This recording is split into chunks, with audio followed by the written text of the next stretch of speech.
بسم اللہ الرحمن الرحیم۔ ناظرین السلام علیکم۔ ڈاکٹر جیو چودھری میں خوش آمدید۔ ناظرین آج کی ویڈیو میں ہم انسانی دماغ کے بارے میں بات کریں گے۔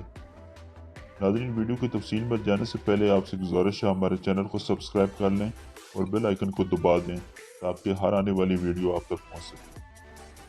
ناظرین اگرچہ حالیہ برسوں میں سائنس کی دنیا میں بہت ترقی ہوئی ہے، لیکن ابھی تک ہمارے لیے ہمارا دماغ ایک پراسرار اور پیچیدہ عضو ہے جس میں پوشیدہ رازوں کو ابھی افشاں ہونا ہے۔ لیکن ہم پھر بھی دماغ کے بارے میں جتنا جانتے ہیں اس کا سیرا فکنڈو مینز جیسے ماہرین کے سر جاتا ہے، جن کا شمار ان چند لوگوں میں ہوتا ہے جو دماغ کے بارے میں بہت علم رکھتے ہیں۔ ناظرین ارجنٹائن میں پیدا ہونے والے فکنڈو مینز نے برطانیہ کی آکسفورڈ یونیورسٹی سے علوم سائنس میں ڈاکٹریٹ کی ڈگری حاصل کر رکھی ہے، جو کہ سائنس کی دنیا میں اعلیٰ ترین تحقیق کرنے والے شخص کو عطا کی جاتی ہے۔ ناظرین ان کے مطابق کئی دیگر خصوصیات کے علاوہ جو چیز دماغ کو ایک حیران کن عضو بناتی ہے وہ یہ ہے کہ یہ ہمارے جسم کا وہ واحد عضو ہے جو اپنی وضاحت خود کرتا ہے۔ ہم سانس لینے سے لے کر یہ انٹرویو پڑھنے یا کسی فلسفیانہ سوال کا جواب تلاش کرنے تک جو بھی عمل کرتے ہیں، ان سب کے پیچھے ہمارا دماغ ہی کارفرما ہوتا ہے۔ دماغ ہماری کائنات کی سب سے پیچیدہ اور حیران کن چیز ہے۔ ناظرین ہمارے دماغ میں پائے جانے والے خلیوں یا نیورونز کی تعداد کہکشاں میں موجود 17 سے بھی زیادہ ہے۔ ناظرین دماغ کے بارے میں ہمارے علم میں جس قدر اضافہ گزشتہ چند عشروں میں ہوا ہے، اتنا پوری انسانی تاریخ میں نہیں ہوا۔ ناظرین ہم نے یہ تو سمجھ لیا ہے کہ دماغ میں کوئی خاص عمل کیسے ہوتا ہے، لیکن ابھی تک ہمارے پاس ایسا کوئی سائنسی نظریہ یا تھیوری نہیں ہے جو یہ بتا سکے کہ دماغ روزمرہ یا عموماً کیسے کام کرتا ہے۔ اس کے علاوہ نئے علم نئے سوالات کو بھی جنم دیتا ہے۔ یہ سوال ہم خود اپنے آپ سے پوچھ سکتے ہیں کہ آیا ہم کبھی دماغ کی پہلیوں کو پوری طرح سمجھ پائیں گے؟ کیا دماغ ایک مکمل مشین ہے؟ ناظرین میں دماغ کے حوالے سے بہترین مشین جیسے الفاظ استعمال نہیں کرتا، میں اس کی پیچیدگی اور اس چیز کی بات کرتا ہوں کہ دماغ میں کیا کچھ کرنے کی صلاحیت موجود ہے۔ ناظرین زندگی بھر ہمارا دماغ مسلسل تبدیل ہوتا رہتا ہے۔ یہ اصل میں ایک لچکدار عضو ہے جو وقت کے ساتھ ساتھ خود کو تبدیل کرنے کی صلاحیت رکھتا ہے۔ ناظرین ہمارے دماغ کے اعصابی نظام میں اس صلاحیت کو وہ نئی تبدیلیوں کے مطابق خود ڈال لیتا ہے۔ اس صلاحیت کو نیرو پلاسٹیسٹی کہا جاتا ہے۔ اس صلاحیت کے طفیل ارد گرد کے ماحول میں تبدیلیوں کے جواب میں ہمارے دماغ کے خلیے یا نیورونز نہ صرف آپس میں نئے کنیکشن یا ربط بنا لیتے ہیں، بلکہ نیورونز نئے انداز سے کام کرنا شروع کر دیتے ہیں۔ ناظرین دوسرے الفاظ میں ہم یہ بھی کہہ سکتے ہیں ہمارے تجربات ہمارے دماغ کو ہمیشہ کے لیے تبدیل کر دیتے ہیں۔ یہی وہ بڑی صلاحیت ہے جس کی بدولت وقت گزرنے کے ساتھ بطور انسان ہم میں ارتقا ہوتا رہا ہے اور انسان خود کو ارد گرد کے ماحول کے مطابق تبدیل کرتا رہا ہے۔ ناظرین اپنی ساخت کے حساب سے دماغ آئندہ کئی صدیوں تک تبدیل نہیں ہوگا، تاہم جس قسم کی نئی ٹیکنالوجی سامنے آ رہی ہے اس کی بنیاد پر ہم کہہ سکتے ہیں کہ شاید مستقبل میں ہمارے دماغ میں جینیاتی رد و بدل یا جینیٹک انجینئرنگ کے اثرات زیادہ ہو جائیں گے اور بائیو ٹیکنالوجی کے شعبے میں بڑھتے ہوئے امکانات سے ہماری دماغی صلاحیتیں بھی وسیع ہو جائیں گی۔ ناظرین آج ہم مصنوعی انتخاب یا آرٹیفیشل سلیکشن کے ذریعے اپنے جینز میں رد و بدل کر سکتے ہیں اور یوں اپنی جسمانی یا بائیولوجیکل خصوصیات کو تبدیل کر سکتے ہیں۔ اس کے علاوہ جدید ٹیکنالوجی کی بدولت ہم مصنوعی ریشے یا ٹیشوز بھی بنا سکتے ہیں، جیسے پلاسٹک سے جلد بنانا اور آنکھ کے مصنوعی پردے یا ریٹنیاں بنانا۔ ناظرین اس بات کا امکان موجود ہے کہ ہم آئندہ چند صدیوں میں ایسے نیورل ٹیشوز بھی بنانے لگیں گے جو ہمارے دماغ میں موجود ہوتے ہیں یا قدرتی طور پر پائے جانے والے دماغی ریشوں کو مرمت کرنے کے قابل ہو جائیں۔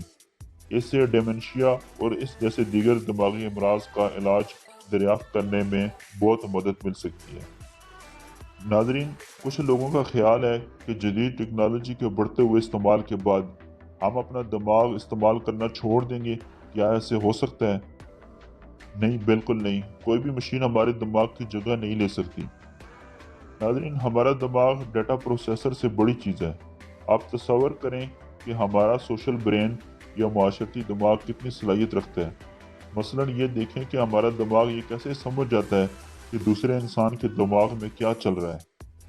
یوں ہم دوسرے انسان کا درد سمجھ جاتے ہیں اور ہمارا دماغ دوسرے شخص کے درد کے رد عمل میں کیا کرتا ہے۔ ناظرین، ہمدردی، اثار اور تعاون ایسی صلاحیتیں ہیں جو کسی مشین میں نہیں ہو سکتی، اور یہی صلاحیتیں انسانی زندگی کی بنیاد ہیں۔ ہمیں یہ بالکل نہیں بھولنا چاہیے کہ ہم بنیادی طور پر ایک معاشرتی مخلوق ہیں۔ ناظرین، انسانی دماغ کے ارتقاء میں لاکھوں سال لگیں، کیا ہم مصنوعی ذہانت یا کسی دوسری جدید ٹیکنالوجی کی مدد سے ارتقاء کے اس سفر کو پلٹ سکتے ہیں؟ بالکل، ہمارا دماغ صدیوں میں ہونے والی ارتقاء کی پیداوار ہے، کیونکہ دماغ کی سطح پر تبدیلی ہزارہ سال میں آتی ہے۔ ناظرین، اگر ہم اپنی ارتقائی تاریخ پر نظر ڈالیں تو ہم دیکھ سکتے ہیں کہ گزشتہ 2 لاکھ برسوں میں ہمارے دماغ کے خد و خال میں کوئی بڑی تبدیلی نہیں آئی۔ اس لیے یہ سوچنا مشکل ہوگا کہ اگلی چند صدیوں میں دماغ کی ساخت میں کوئی بڑی تبدیلی آئے گی، اور نہ ہی ارتقاء کا عمل الٹا چلنا شروع کر دے گا، کیونکہ کوئی چیز یاد رکھنے یا چھوٹا موٹا حساب کرنے کے لیے دماغ کا ایک چھوٹا حصہ کام کرتا ہے، جبکہ دیگر کاموں کے لیے ہمیں زیادہ دماغ استعمال کرنا پڑتا ہے۔ لیکن ہمیں پھر بھی یہ کوشش کرنی چاہیے کہ ہم ٹیکنالوجی پر زیادہ انحصار کر کے اپنے دماغ پر زیادہ دباؤ نہ ڈالیں، کیونکہ ہمیں یہ معلوم ہے کہ اگر دماغ پر مسلسل دباؤ ڈالتے رہیں گے تو اس سے ہماری صحت اور دماغ دونوں متاثر ہوتے ہیں۔ ناظرین، ہمارے دماغ میں جذبات کا بھی ایک حصہ ہے، اور یہی جذبات ہماری زندگی میں مرکزی حیثیت رکھتے ہیں۔ جذبات ہماری یادوں پر اثر انداز ہوتے ہیں کیونکہ ہم ان چیزوں کو بہت اچھی طرح یاد رکھتے ہیں جن کے اثرات ہم پر گہرے ہوتے ہیں۔ اس کے علاوہ جذبات ہمارے فیصلہ کرنے کے عمل پر بھی نظر انداز ہوتے ہیں۔ سادہ الفاظ میں ہم یہ کہہ سکتے ہیں کہ کوئی فیصلہ کرنے کے لیے ہمارے اندر 2 قسم کے نظام موجود ہوتے ہیں۔ ایک نظام وہ جو خود بخود کام کرتا ہے اور تیز کام کرتا ہے، یہ نظام ہماری ارتقاء کی دین ہے، اور دوسرا نظام وہ ہے جو آہستہ اور عقلی بنیاد پر کام کرتا ہے۔ فیصلہ سازی میں ہماری رہنمائی جذبات ہی کرتے ہیں، اور عقل عموماً وہ وضاحت ہوتی ہے جو ہمیں یہ بتاتی ہے کہ ہم نے مذکورہ فیصلہ کیوں کیا۔ ناظرین، تحقیق بتاتی ہے کہ اگر آپ بہت عرصے کے لیے دوسروں سے الگ تھلگ رہتے ہیں تو اس سے آپ پوسٹ ٹرامیٹک سٹریس یا کسی حادثے کے بعد پیدا ہونے والی زیادہ دباؤ کا شکار ہو جاتے ہیں۔ اس کے علاوہ آپ جذباتی طور پر تھک جاتے ہیں، آپ پریشانی، نیند کی کمی، بے چینی، اکتاہٹ اور چڑچڑے پن کا شکار ہو جاتے ہیں۔ اس لیے یہ چیز بہت اہم ہے کہ ہم صحت مند زندگیاں گزاریں، مثلا رات کو اچھی طرح نیند لیں، صحت افزا خوراک کھانا اور تمباکو، شراب اور منشیات سے پرہیز کریں۔